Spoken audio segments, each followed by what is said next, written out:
the most common crime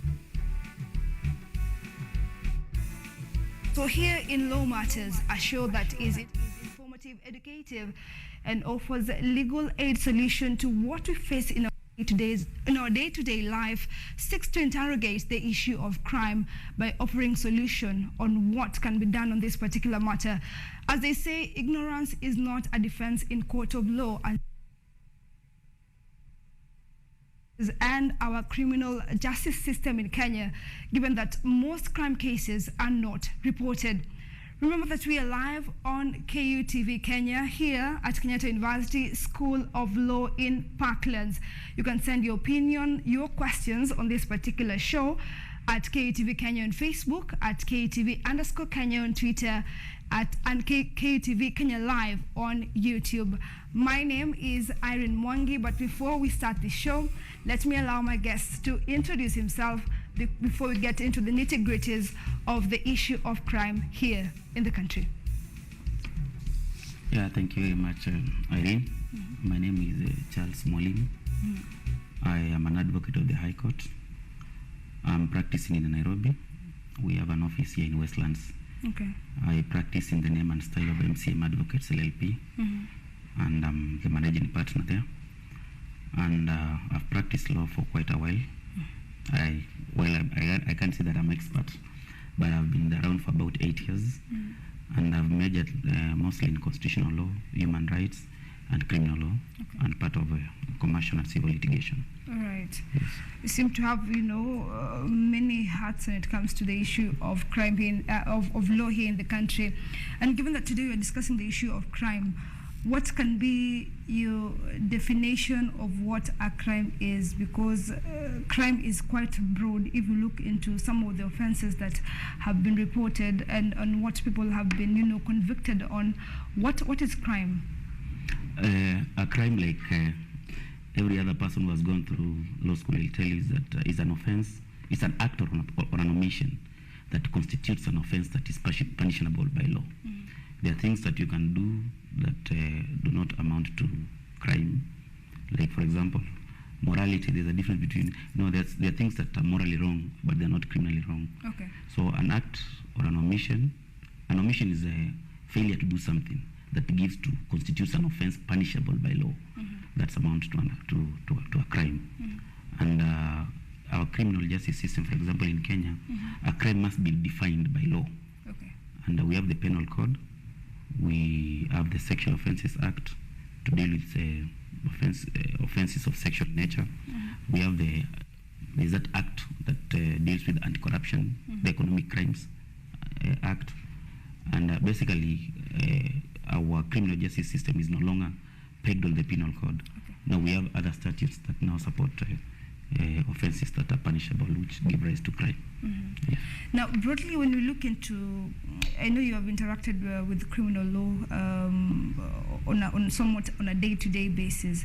Looking into the cases that have been reported in terms of crime and the population that have been convicted in these particular cases, do a majority of Kenyans understand what is crime as defined by the law?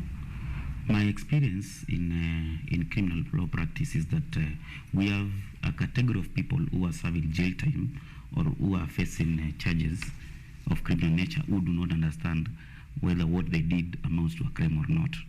There are those people who do it out of ignorance, and just like you said, the law presupposes that ignorance of law is not defense. Yeah. There are those people like these funny characters who go around mugging people here in town. Those people understand that whatever they are doing is wrong. And you find that we have a population that is rightfully in jail, or a population that is rightfully before courts of law facing criminal charges. But there's also another population in court, like the minors, like there's a category of people 23 years and below who are people who have joined adulthood. Who are facing crimes that offenses that they never knew that actually amounted to offenses. And most of these offenses are criminal in nature. The offenses that fall under sexual offenses. Then there are some other petty offenses like common assault. There are people that just go and fight without knowing without knowing that amount to a crime. Okay. So we have that two categories of people. There are people who are there because They knew. they knew. Because, for example, if I leave my house carrying a knife to go to town and pick them to get, I know that's a crime. But where a 17-year-old has some sexual relation with a 16-year-old or 15-year-old, these people may not be able to understand whether it's a crime or not. All right, here in the country, let's focus on the issue of petty offences, which again amounts to the issue of robbery and mugging. Here in the country, we have witnessed an increase of these particular crimes, which begs the question, what causes a wave of this particular crime? Some have said it's because of unemployment. They have blamed it on unemployment. They have blamed it on a high cost of living. Is there really a correlation between these two, or from where you sit in a court of law, the argument is that a crime is a crime? You get to know the motive of this particular person committing this particular crime, away from the excuses that One thing I know, you cannot go to court, Irene, and tell God that I bugged that person here in River Road because of the high cost of living. These things have always been there. Criminals have always been there. These offenses are committed on day-to-day basis. Go to Makadara. You'll find that by January, their criminal register is at almost 400 criminal cases in a month. So you cannot say that we have a wave of crime in this country. Probably what I may say is that maybe people in the media, you people in the media, have not maybe been highlighting these petty offences. But because you want to report on the high cost of living, you want to report on those other funny things, unemployment. You know, I'm also a politician, so depends on where. You find that because we are in a transition, so everybody will want to find a fault in the new administration. So that's why I find that most people now highlighting these offences, because I can tell you for free, if you go to Makadara law courts, if you go to Bilibani law courts, if you go to Kiambu law courts, you will find that the criminal register, the rate at which they were receiving these cases on daily basis has not changed. So now, with we can only see that maybe we have a breakdown in morality, and now we have a media that is overzealous to report these petty offences. Statistics have shown that petty offense is the most common crime, and the issue of robbery is the most reported crime, which begs the question, is it an issue of the law that causes people to commit these crimes without having a second thought of the punishment or the conviction that comes with this particular offense, especially when it comes to the issue of petty offenses? From where you sit as a legal practitioner, what causes the spate of this particular petty offenses? Is it that we have a loophole in the law in terms of the years that even somebody is put behind bars? Well, for me, I think the reason why we have probably an increase in these petty offenses, and you'll find that these petty offenses are mostly committed by young people. You find that young people are mostly idle. Most of them have been exposed to drugs, and you cannot go to your father and tell your father to give you money to buy cigarette or to buy bang or to buy this mocha thing they chew. So you find that because there is a high rate of school dropout. That's a thing we have to agree. In the country, in the country. So what happens if we have a society that has a very high number of school dropouts? These people cannot fit in formal employment, and you see, when someone drops out of school, that person themselves have an issue, probably with their moral upbringing and stuff like that. So you find that most of these young people who actually have what we call moral decadency are the ones that are involved in these petty crimes. Yes, and I've heard you mention something about robbery. We have robbery, we have the common robbery, and we have robbery with violence. So it's not even correct to classify robbery as a petty offense, because the punishment for robbery with violence is severe. It's same as murder. It's a capital. It's a capital offense. And I can tell you, if you go to court, you will find that most of these things you see highlighted on TV and radio will fall under these petty offenses. That is theft, robbery, stealing. Robbery, Away from the issue of petty offences, we have had the issue of sexual offences, which include rape. And in some cases, they have said that some people have committed sexual offenses without the knowledge that indeed I'm committing an offense which is categorized under the sexual offense. And as you said, ignorance is not a defense. So how can one know without, crossing the bar on some of these issues? I think before 2006, these offenses that amount to sexual offenses were categorized in the Penal Code. But the Sexual Offences Act was enacted in 2006, and it creates new offenses. Actually, 14 new offenses were created from the normal offenses that used to be there in the Penal Code. And I don't know, when you speak about rape, whether you want to mean defilement or not, because most people, especially people in the media, do not seem to grasp the difference between rape and defilement. Okay. Because most cases that appear in court are defilement cases. Okay. Rape is on a very severe case. Because you see, rape is a sexual intercourse between adults, but without consent. But defilement is that sexual intercourse with a minor. Yeah, minor, yeah. And you find that these are the cases that are reported. Very few adult women will go out there and report that they were raped. And because, of course, one, there's this Kenyan thing, or the public thing, the public opinion, that there is no person who was raped who was not willing. And that's a very bad notion. And that's why you find that you will find people here in court, right now in jail, serving jail time. A very common example that probably it won't put me in trouble if I cite it is that case of this rugby, the two rugby players. Yes, I find that most people do not understand why those people are jailed. But if you go to the nitty-gritty of the law on rape, you will find that most people do not even understand what amounts to rape. Just like most young people do not understand what amounts to defilement. So back to you, when you asked about rape, what exactly? Actually, the issue was, on the issue of sexual offenses, it is a broad subject, but some people find themselves committing a sexual offense without knowing that actually this was a sexual offense, especially in the issue of marriage, whereby sex in marriage is not, in the African society, it's supposed to be the man who has his way when it comes to it. But then when you look into the issue of consent, the woman must have said yes to it. So there's really some sort of gray area in some of these issues, especially in sexual offense in adults. Yes. Now, I want to say something that is very that will be very maybe unpopular with the viewers. Marital rape is a moral thing in Kenya. It is not a crime punishable by law. I know there was an attempt to introduce the aspect of marital rape in 2006 in the Sexual Offences Act, but it never saw the light of the day. But now that you've brought it, I know in places like the UK, there is that aspect of marital rape where, in the Kenyan setup, spousal consent to sex is presumed. But out there, in the UK, it is not.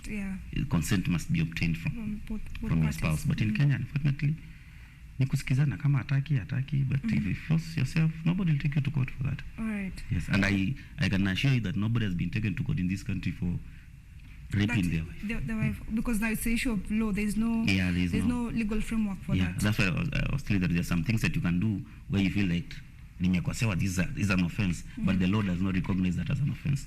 Yes. All right. To go back to there was a case that a woman called Atieno, if I'm not wrong, was jailed because she slept with an underage. But the argument there was that she did not know that the gentleman was an underage. But now, in a court of law, as you have said, ignorance is not a defense. This particular case, when it comes to the issue of sex with consent and sex with age, how does it cross in criminal law and justice?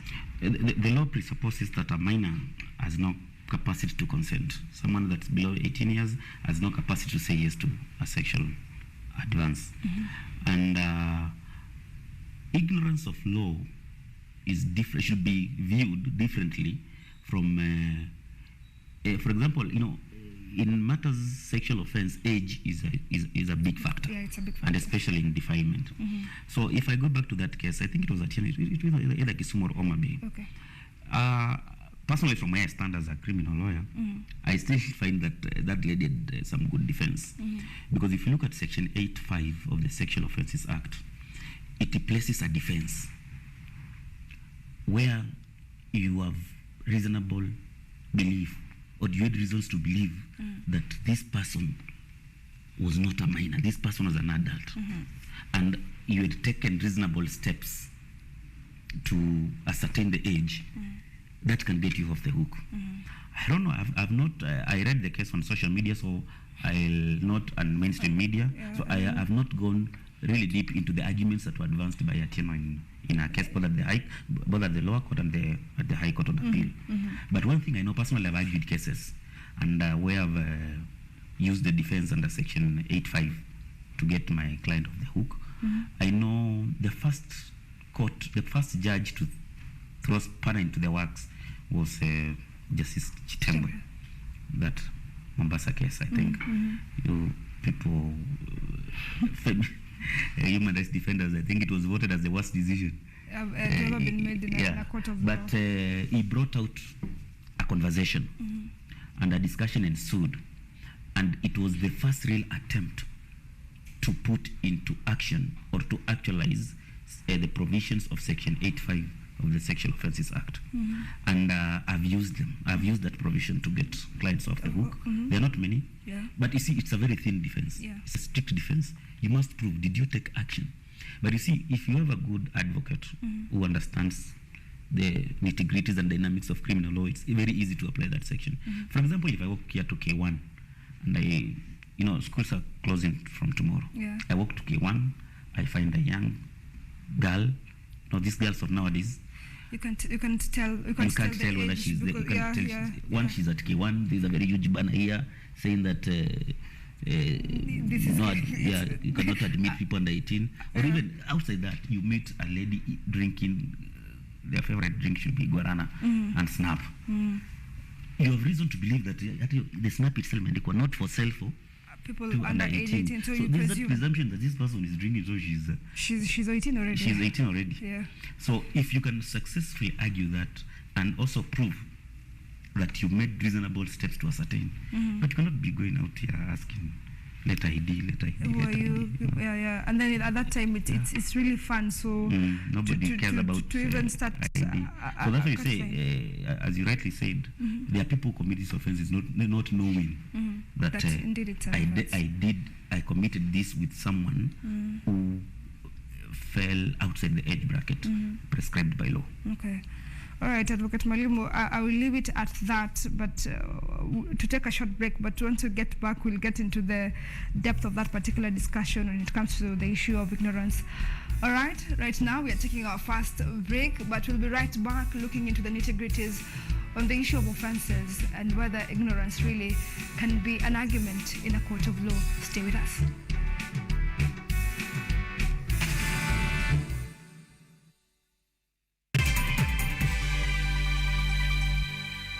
Vera Beauty and Fashion College is focused on being the leading technical and vocational training institute in the region.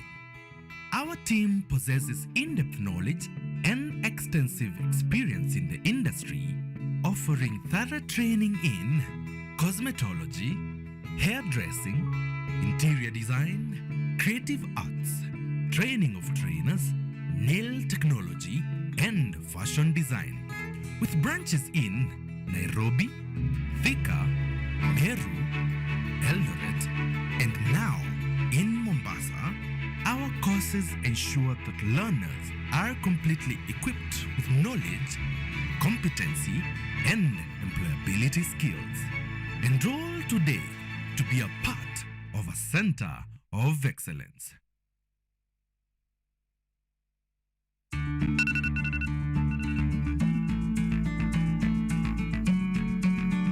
Why are you taking medicine? Are you okay?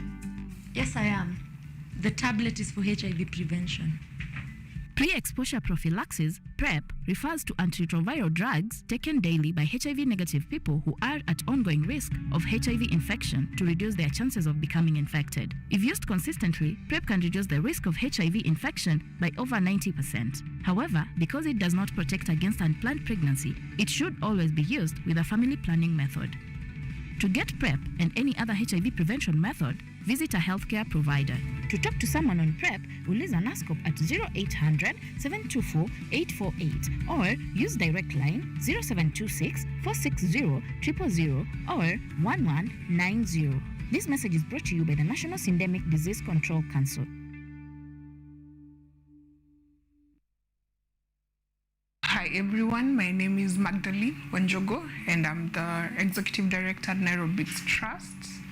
Nairobits is a non-profit organization that is based in Nairobi, Kenya, and our work is around using technology to improve the lives of young people from urban informal settlements. So our role was to create safe spaces or girls-only centers and also sensitize the community on the need to have young women pursue, courses in tech or STEM.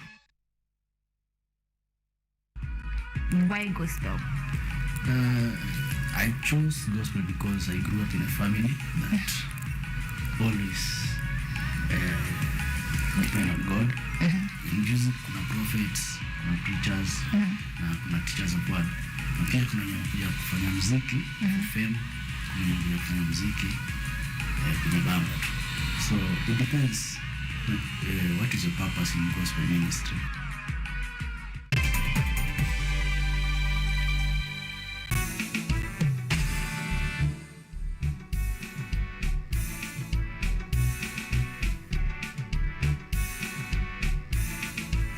Thank you for staying with us. You're watching Law Matters, and tonight we are looking into the issue of crime, the issue of offences, and what the law has to say concerning it. We have legal practitioner, Advocate Charles Mwalimu, to put the issues into perspective and get to have a discussion concerning what crime amounts to and the issue of offences here in the country.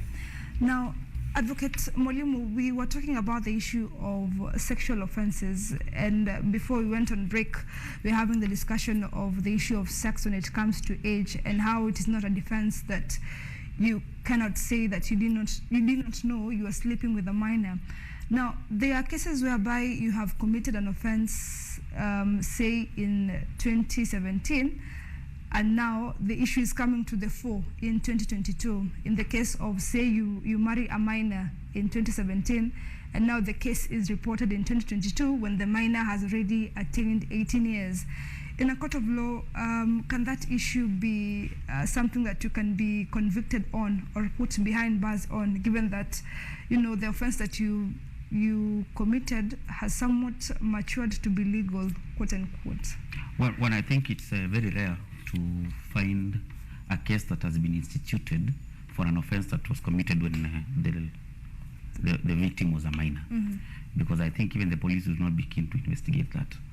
Because it means if that case has been reported, probably maybe it occurred when she was 17, and it's reported when she's 19, it means that even if you are to subject this lady to a medical examination, because a medical examination, what you call a P3, is a key component in proof of penetration and stuff, and also the aspect of age, it will be very difficult to ascertain at what point was this offense committed.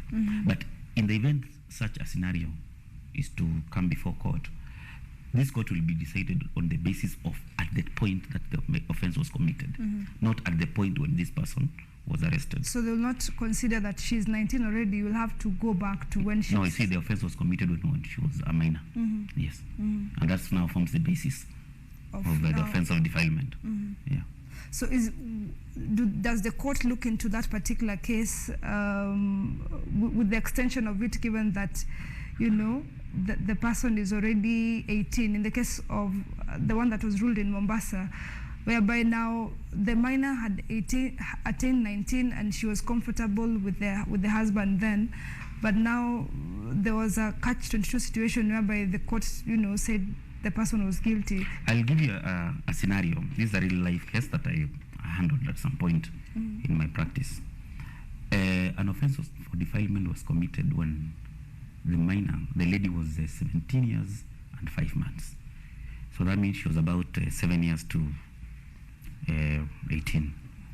And the guy was arrested around a few months before the lady got attained the age of 18. So at the time this case started, the victim had already turned 18. 18, yeah. Now, it's also a case that had its own peculiar aspect because after the act, the lady got pregnant. So now we were dealing with a case of two minors, where one is the victim, the other one is the product of defilement. My client was about 24 years at the time when the offense was committed. And, I'll tell you one thing. I'm a father of girls, but it's this, at that age of 17, most of these people know what they are doing. Because even when that girl was brought to testify, and actually she had to be arrested and locked up for her to come and testify, because she will not honor summons. She actually went into hiding. So when she came to testify, she wanted to argue. The prosecutor is trying to build their case that at the time you were 18, you were below 18. But she was saying, no, I was an adult. I knew what I was doing. So it even makes difficult for the prosecutor to prove their case. So I'm telling you that it's very difficult, unless this, the law presupposes that a lady below the age of 18 cannot consent. But where is that consent in court? Let me call it consent in court. It is very difficult to have this person testify. Actually, they'll come to court and testify in favor of the accused person. Maybe alikuwa nampenda, alikuwa chali yangu, alikuwa ameniambia tanio. So what do you do? So now, in most cases, that's the scenario that Justice Said Chitembo was faced with. Here is a girl who was at what we call threshold of adulthood, who was allegedly in a love relationship with this young man. Parents, and you see, in most cases, I can tell you for free from my own experience, most of these cases where girls are above 17 years, forget about 13, 14, where the girls are above 17 years, you'll find that these boys will be 19, 20. When you go from 4, mwingine alikuwa from 1. So they started interacting with high school. And you'll find that these cases will come to be reported by parents who disapprove of this relationship.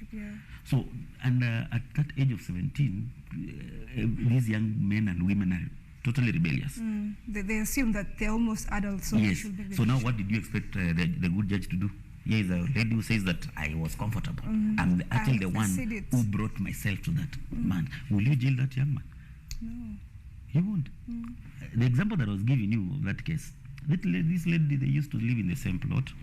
The guy was working in some beach hotel, and when I was cross-examining the lady, she told me, "See, look here, me, I used to like this young man, and I know the young man will work until late, around 10, 11. So every time akifua nguo, I will come and pick them and keep them in our house. And every time I hear him coming back to the house, I'll bring him the clothes." And tukazoeana, and at some point I'll ask him, why don't you bring me a drink when you come in from work? I think I will bring the lady drinks, and that's one thing led to the other. And I can tell you that, because actually what saved my client is the conduct of that lady.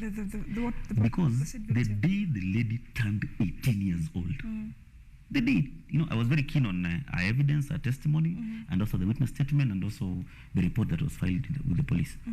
The day she turned 18 years, that day, it was on 6th of February, she called the boy and told him, since I'm pregnant, I'm not going to stay with my parents. And because we live in the same plot, send me fare, I want to go and live with your mother in the village.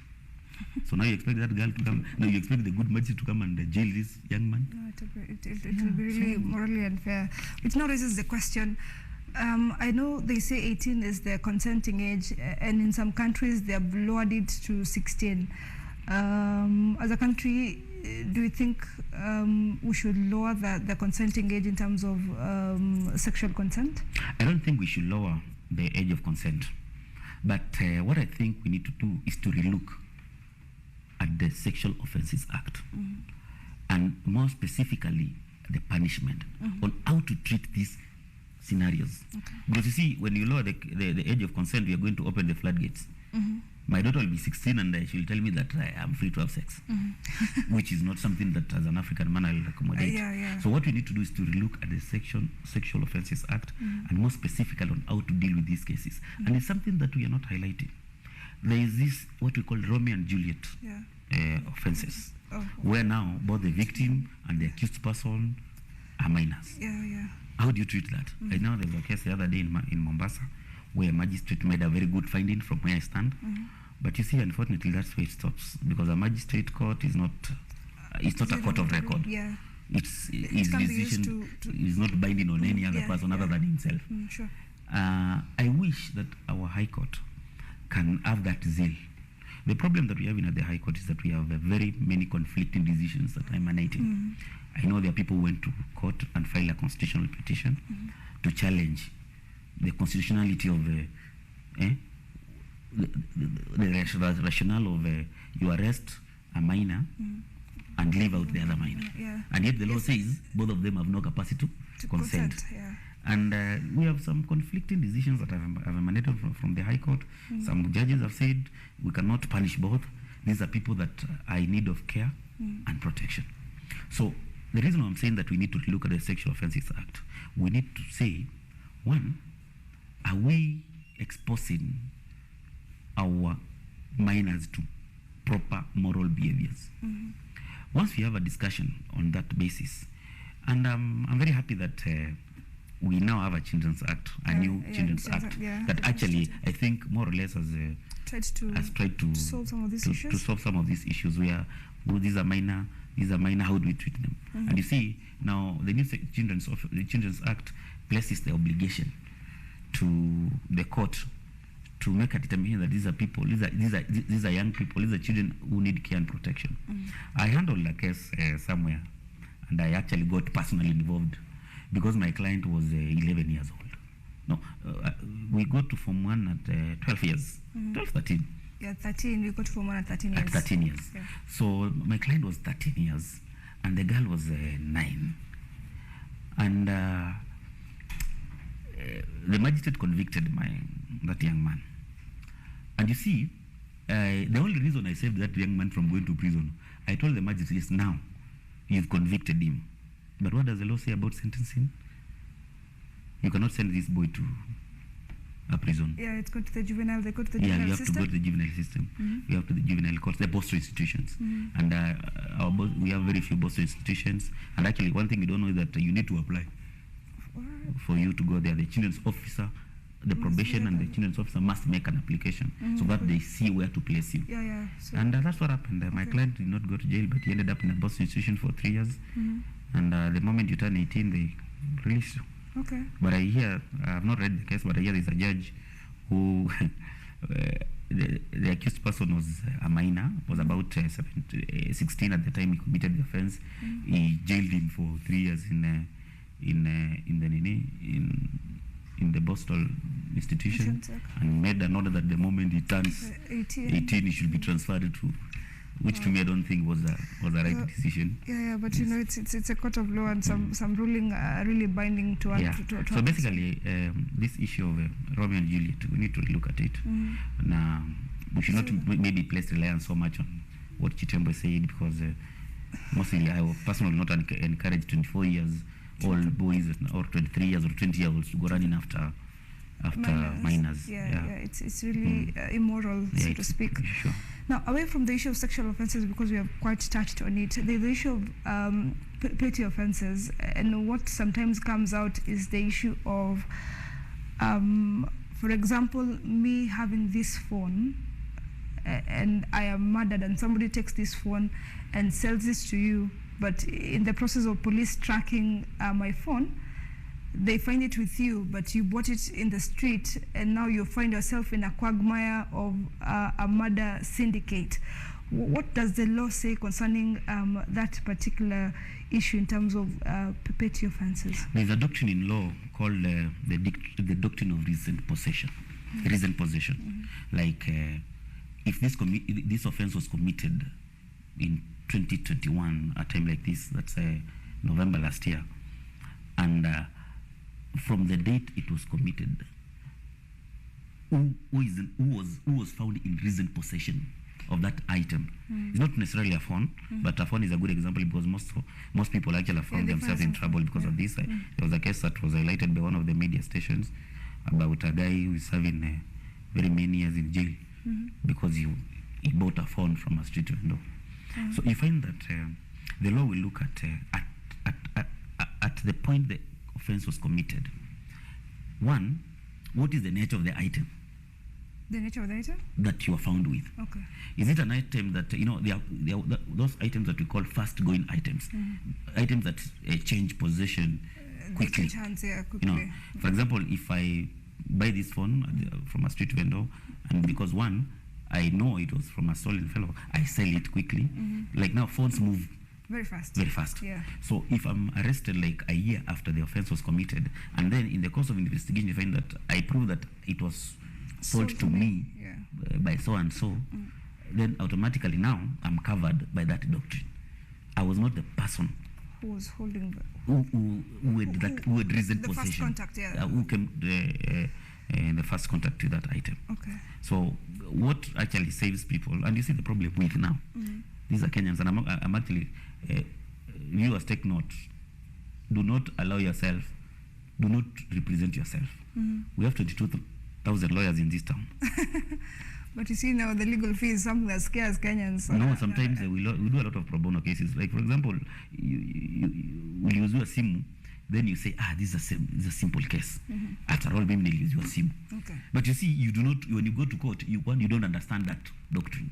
So when you use your SIM, but you don't even argue. You can't even argue how did you come into possession of that phone. So that's why you find that most people actually in jail for offenses that they never committed. I handled a case where this aspect of recent possession came. An offense was committed at some school in Murang'a County, and some computers were stolen. And my client was running this shop, these shops, the small Shylock shops in town, the second-hand cash on items. This is what they call them. Okay. You come, you give me this computer, I give you some 3,000 rupees after unarudisha. It's Shylock business. Yeah, some Shylock business.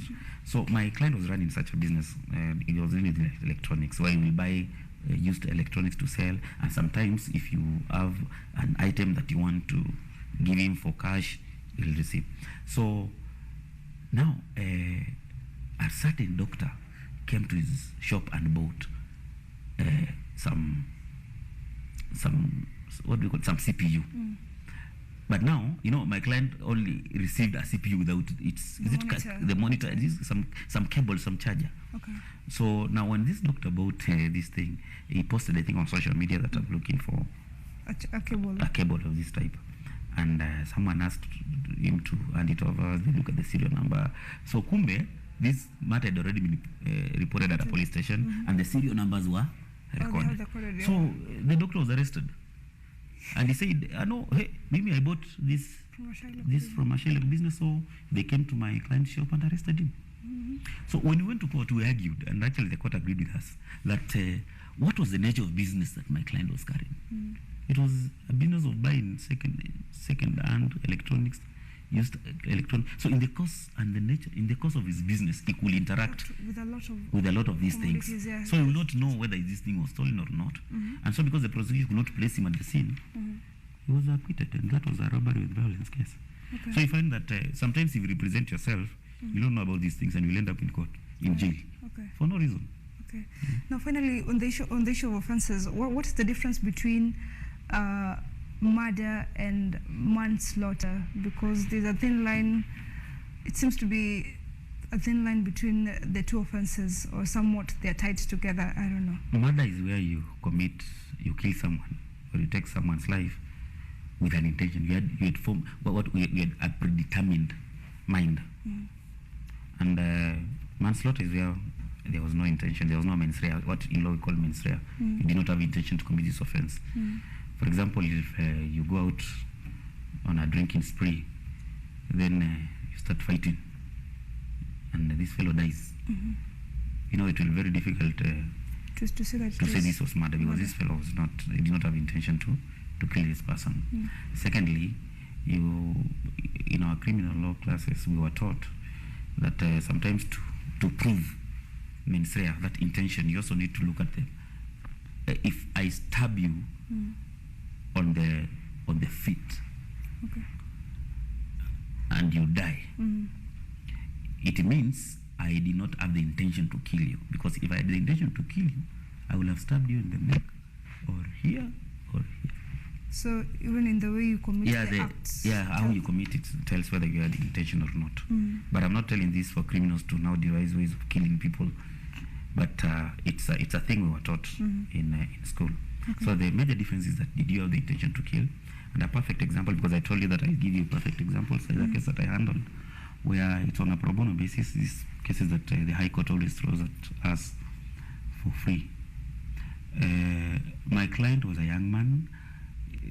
It actually, every time I think about that case, I sometimes just laugh, because as what the prosecution, the police report said that these fellows were roommates. They were doing some media jobs somewhere in Northeastern.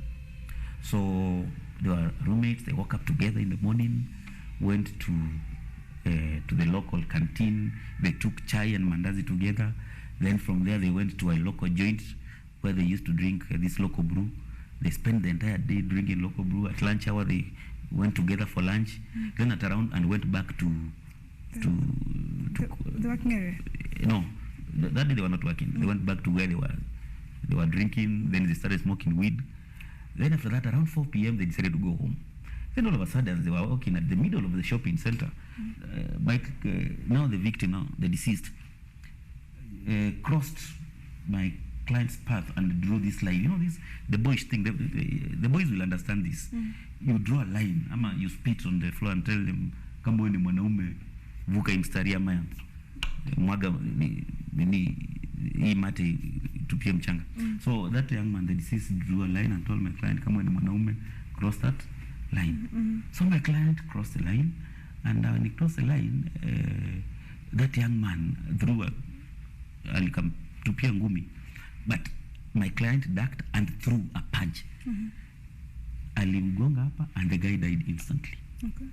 So when we went to court, and you know, right now in Kenya we have this plea bargaining, where you can negotiate with the prosecution in the state and tell them that, looking at the factors of this case, this really, there is no element of mens rea. There is no intention to kill. This can best amount to manslaughter. So of course the prosecution was not keen on giving us that and allowing us to enter into a plea, that plea bargain.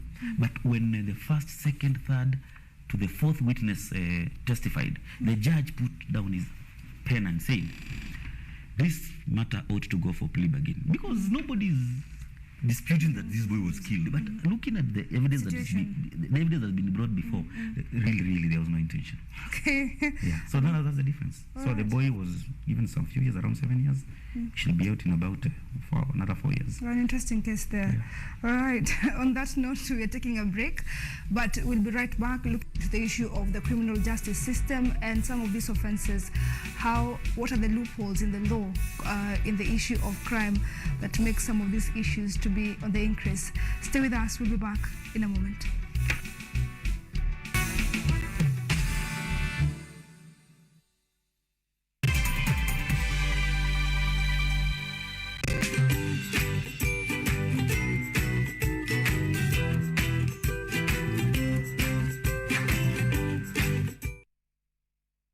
Vera Beauty and Fashion College is focused on being the leading technical and vocational training institute in the region.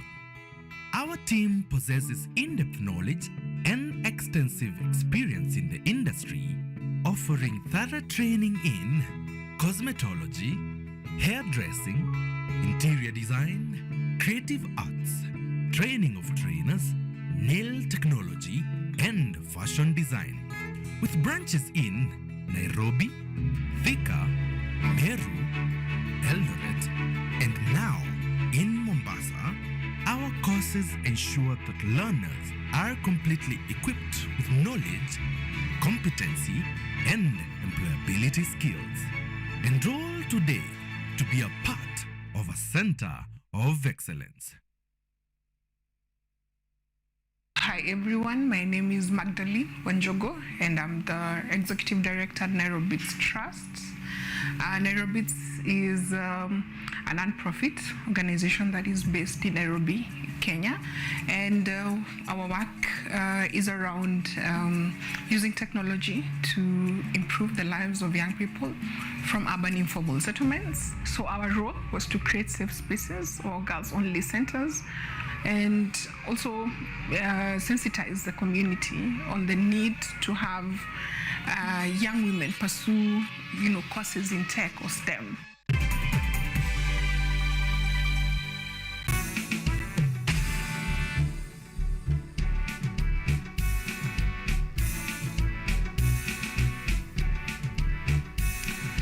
Welcome back. This is Law Matters, a show that offers legal aid solutions to the issue we face on our day-to-day lives. And tonight we're discussing the issue of crime, which is an issue that we face in all parts of this country. It is a menace all over.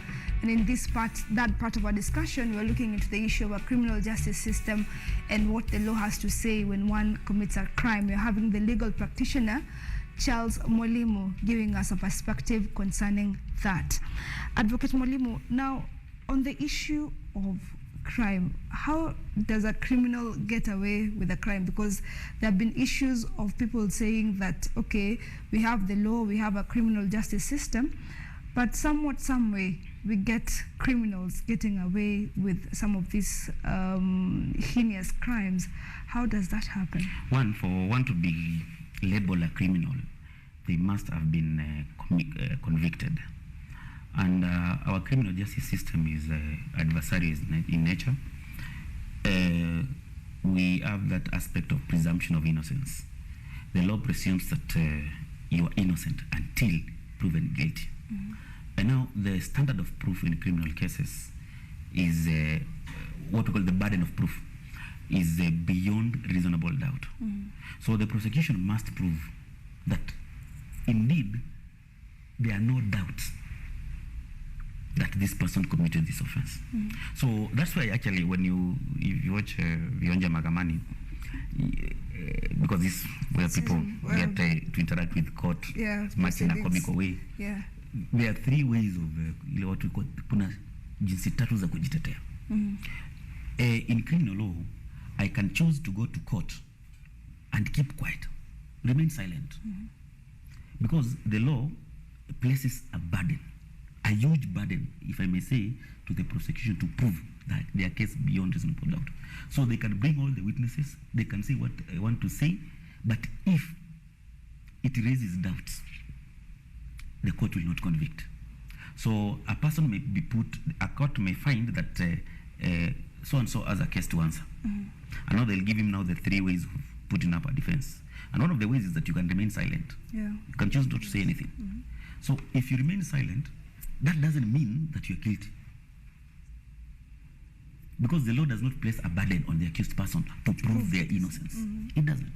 The burden never shifts from prosecution case all the way to the conclusion. The burden will never shift to the accused person. So the reason why people maybe get away with crime is because in the course of investigations, maybe the investigators, the police will overlook something small, and you get away with this. So you find that people say lawyers are liars, but lawyers are not liars. we work with evidence and the law. So if you say that so-and-so killed so-and-so, you must prove that indeed he killed that person.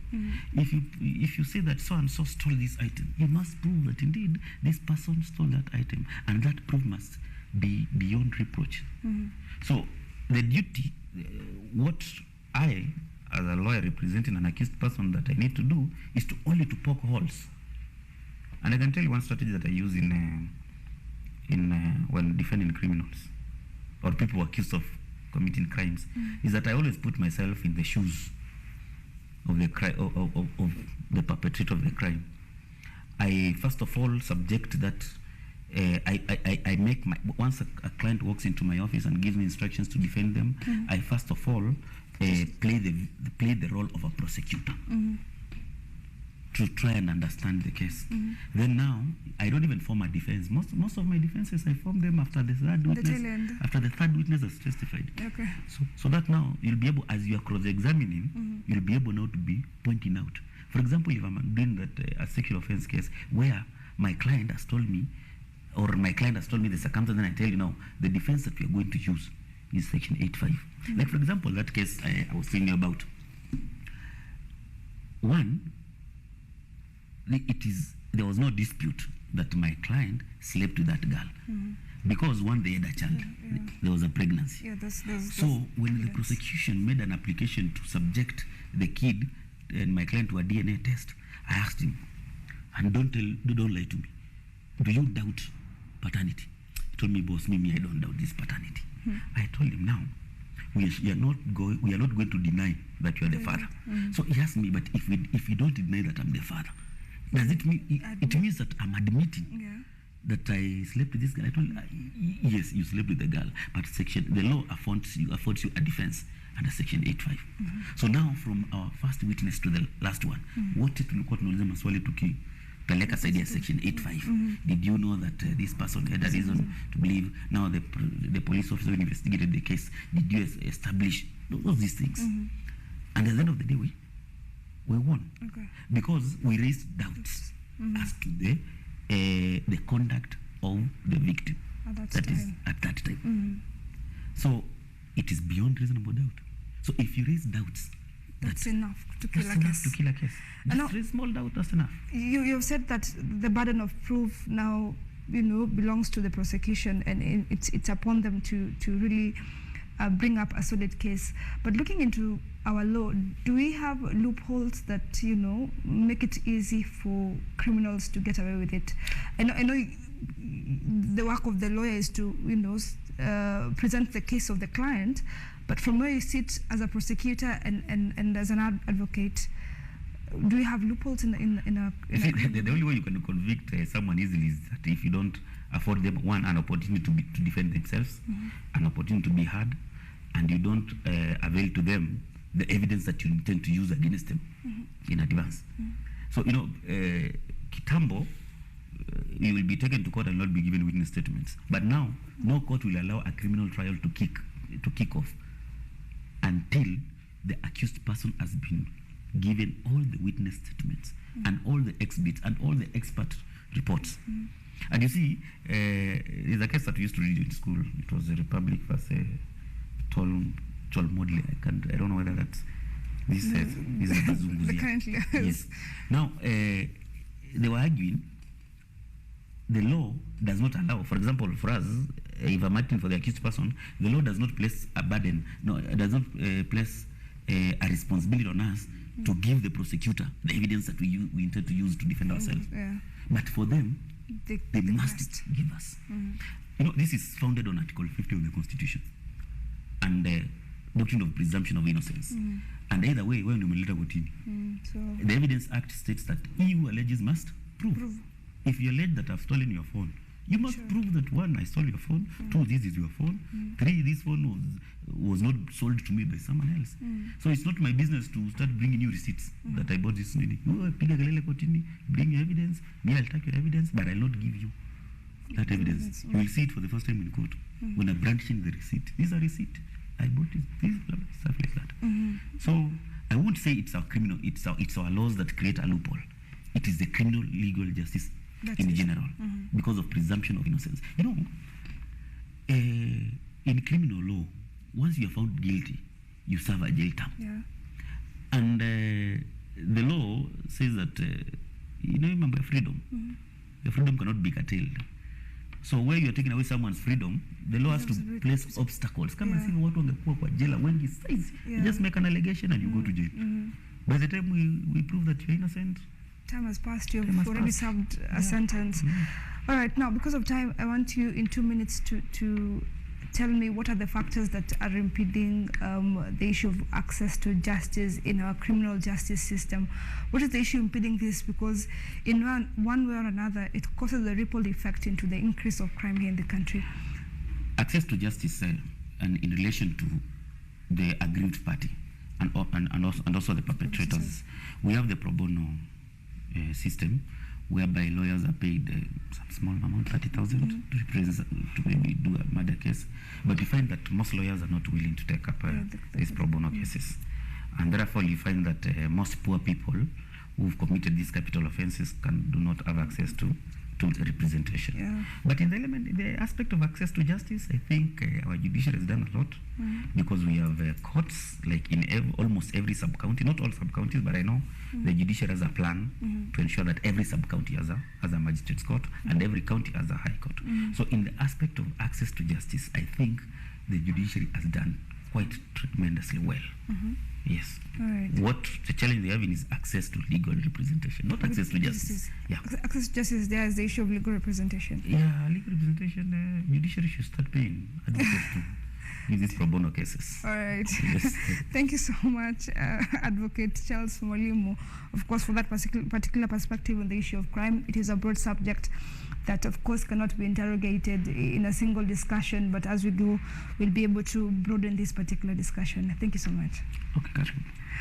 All right, that has been legal practitioner Charles Mwalimu, of course, giving us a perspective concerning the issue of crime, and you have learned a thing or two concerning the issue of ignorance is not a defense. What is the issue of sexual offense? What is murder? What is petty offense? And the issue of access to justice in terms of pro bono lawyers for those victims, and of course the perpetrators on the other side. My name is Irene Mwangi. Thank you so much for making time for this particular show. We hope, as always, we have been able to give you informative solution to the issues that you face concerning the issue of legal. Thank you so much. Have a splendid night.